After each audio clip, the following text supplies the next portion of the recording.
Ketemu lagi bersama saya Tigor Otadan di channel saya Tigor Otadan Official. Kali ini saya akan membahas tentang kesurupan. Jadi buat teman-teman mungkin yang kemarin pernah makhluk astral, Anda jangan ikut-ikutan. Ada yang berbunyi, teman-teman. Jadi teman-teman kan sering ya mendengar kata kesurupan atau kerasukan atau kerawuan. Sebenarnya apa kesurupan itu? Kalau menurut saya pribadi, kesurupan itu sebagian besar itu antara sadar dan tidaknya seseorang. Jadi di dalam kondisi pikiran itu bisa 50%, 50%, bahkan bisa 80% sampai 20%. Apanya yang persennya? Nah, tingkat kesadarannya. Tapi kalau biasanya itu tentang kesurupan itu selalu dihubungkan dengan yang namanya mistis atau makhluk gaib. Nah, kita bahas dulu tentang bagaimana proses orang kok bisa kesurupan. Kebanyakan orang-orang yang kesurupan, orang-orang yang memiliki mentalnya itu kayak rendah. Jadi kayak orang yang mungkin memiliki trauma besar. Sebentar, ada suara motor.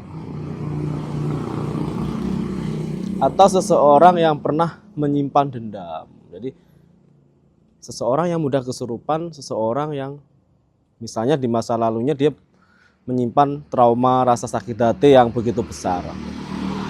Atau seseorang yang pernah menyaksikan kejadian-kejadian yang mungkin bagi seseorang itu mengerikan. Intinya garis merahnya seseorang yang mudah kesurupan, orang yang memiliki trauma.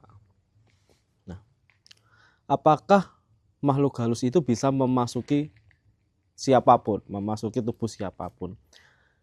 Belum tentu. Jadi tinggal kita ini daya serap pikirnya itu lemah atau enggak.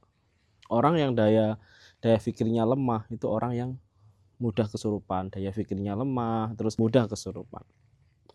Kesurupan itu kalau di Jawa ya, jadi arti surup itu maghrib, kemagriban, kesurupan, di mana bergantinya waktu antara siang dan malam, tengah-tengah. Nah, di waktu-waktu tersebut itu banyak sekali makhluk-makhluk halus yang saling keluar. Jadi keluarnya makhluk halus itu bisa menjelang maghrib atau kalau hilangnya itu menjelang jam 4 pagi. Jadi kalau mau maghrib, kebanyakan orang Jawa itu berkata tutuplah pintu, jangan sampai membuka pintu. Karena apa? Banyak sekali makhluk-makhluk halus itu yang keluar.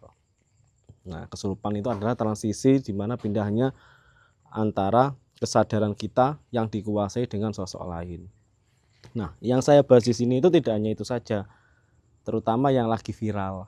Mungkin yang kemarin itu pernah ada seseorang yang sampai kesurupan, bahkan bercerita tentang pembunuhan, tentang kronologinya pembunuhnya siapa, terus kronologi dibunuhnya seperti apa.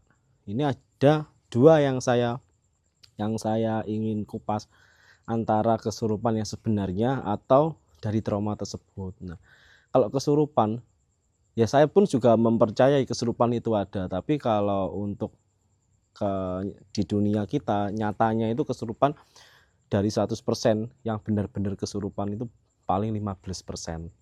Terus teman-teman itu bertanya, loh kok 15%? Lalu sisanya apa? Bisa jadi mereka trauma antara pemikirannya itu tidak seimbang, seperti yang saya ucapkan tadi. Apakah dia pernah melakukan hal-hal yang membuat trauma, atau dia mengetahui hal-hal yang membuat dia itu kayak trauma, kebayang-bayang. Siapa saja orang yang kesurupan, itu tadi contohnya. Terus ciri-cirinya apa saja orang yang benar-benar kesurupan? Jadi kalau secara orang-orang yang memiliki penglihatan tertentu, kesurupan itu bisa dilihat dari aura wajahnya, dari suhu energinya itu benar-benar kerawan kesurupan atau tidak. Terus ada lagi yang teman-teman bertanya, Mas, gimana Kalau kita awam itu membedakan mana yang kesurupan asli, mana yang bukan kesurupan. Kesurupan asli itu bisa dilihat dari ciri-ciri yang bisa dilihat orang awam. Ada perubahan-perubahan di dalam tubuhnya yang tidak semestinya. Misal matanya ini berwarna merah, jadi kayak merahnya kayak orang merah-merah marah gitu. Apalagi ada beberapa orang yang sampai matanya itu kebalik seperti ini. Nah, apakah hanya mata saja? Jadi macam-macam. Suhu badannya juga berbeda. Kalau orang yang benar-benar kesurupan, ada dua di sini pembagian suhu tubuh. Kalau enggak, dia ini sangat dingin sekali dan dia juga sangat panas sekali. Dinginnya itu melebihi suhu yang semestinya sewajarnya orang, dan panasnya pun juga berbeda. Itu ciri-ciri fisik. Terus ciri-ciri yang lainnya bisa dilihat dari perubahan suara. Misal yang suaranya suara biasa gitu ya, tiba-tiba kesurupan dia, misalnya gini, seorang cewek tiba-tiba kesurupan suaranya berubah menjadi laki-laki, dan sebaliknya laki-laki kalau kesurupan suaranya bisa menjadi perempuan. Nah, seperti itu biasanya dipengaruhi oleh makhluk-makhluk tersebut yang menumpang di dalam tubuh kita. Jadi numpangnya itu seperti apa? Apakah menguasai tubuh kita keseluruhan? Jawabannya tidak. Jadi orang-orang yang kesurupan itu antara sadar dan tidak. Jadi posisinya itu hampir mirip seperti ini. Pernah nggak kita itu bermimpi habis bangun tidur tapi kita lupa dengan kita waktu itu mimpi apa? Terus kita pernah bermimpi tapi habis bangun tidur kita masih ingat mimpinya. Terus ada lagi orang yang ngigo, kalau orang Jawa ngelindur. Dia bermimpi tapi bisa jalan-jalan, bisa keluar rumah, bisa menggambarkan apa yang dimimpikan. Misalnya dia mimpinya mancing gitu, terus dia itu kayak orang bergerak mancing dan sebagainya. Jadi ada keseimbangan antara gelombang alfa, theta, beta, delta di dalam otaknya. Nah, lalu kesurupan itu seperti apa? Hampir mirip ketika kita di kondisi yang orang lindur. Jadi kita ini kayak antara alam bawah sadar kita ini dikendalikan oleh energi lain. Jadi kalau teman-teman melihat orang kesurupan, yang kesurupan asli, yaitu ciri-cirinya bisa dari suaranya yang berubah atau tingkah lakunya. Misalnya kesurupan seekor kera gitu ya, siluman kera misal. Tiba-tiba dia seorang wanita yang nggak bisa manjat, bahkan dia tidak sadar melakukan aktivitas-aktivitas yang mungkin itu berbahaya, misalnya sampai makan beling dan sebagainya. Berarti dia ini kesurupan asli. Terus yang kemarin viral itu, yang dia itu bercerita tentang dibunuh lah atau apalah. Kalau saya sebelum di episode ini saya kan pernah membahas, saya tidak melihat aura kesurupan. Bisa jadi yang saya lihat ini, beliau ini trauma.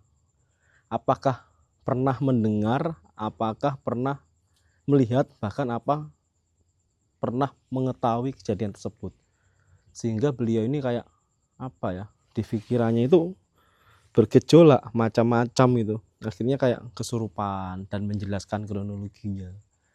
Jadi seperti itu. Bisa jadi dari kasus yang kemarin viral itu bukan kesurupan, tapi ini menurut saya, apakah beliau ini pernah tahu sebenarnya atau kronologinya seperti apa. Itu tentang kesurupan menurut saya, Tigor Otadan. Terus gimana agar kita terhindar dari kerasukan? Kalau orang awam itu harus mudah ya, cara-cara yang mudah. Misalnya kita tebalkan keimanan kita kepada Tuhan gitu. Terus kita harus sering memiliki pikiran yang positif, fokus gitu. Di setiap apapun kita fokus. Karena apa? Makhluk halus atau ketika otak kita blank gitu, itu suka sekali untuk masuk ke tubuh kita melalui gitu. Bisa melalui mata, makhluk halus masuk, bisa telinga, bisa juga di punggung. Jadi ketatap punggung sini bisa jadi. Cara penyembuhannya gimana? Ya macam-macam, tergantung bagaimana energinya makhluk halus itu masuk di depan saya dan gerak-gerak. Nah itu Biasanya kalau syuting malam itu selalu diganggu sama makhluk-makhluk seperti ini. Jadi kalau teman-teman kok saya jarang bikin podcast, bikin ngobrolan seperti ini. Kadang itu saya mut-mutan, apalagi kalau banyak pengganggu-pengganggu kayak makhluk-makhluk yang astral itu. Jadi kita nggak bisa fokus. Tapi coba malam ini saya pengen podcast. Itu tentang kesurupan menurut saya Tigor Otada. Nah, mungkin buat teman-teman yang mempunyai pengalaman tentang mistis, tentang kesurupan, bisa komen di bawah ini. Siapa tahu nanti kita bisa sharing dan kita berbagi sama teman-teman tentang apa itu kesurupan. Cukup sekian podcast dari saya Tigor Otada. Salam Rahayu, sehat selalu.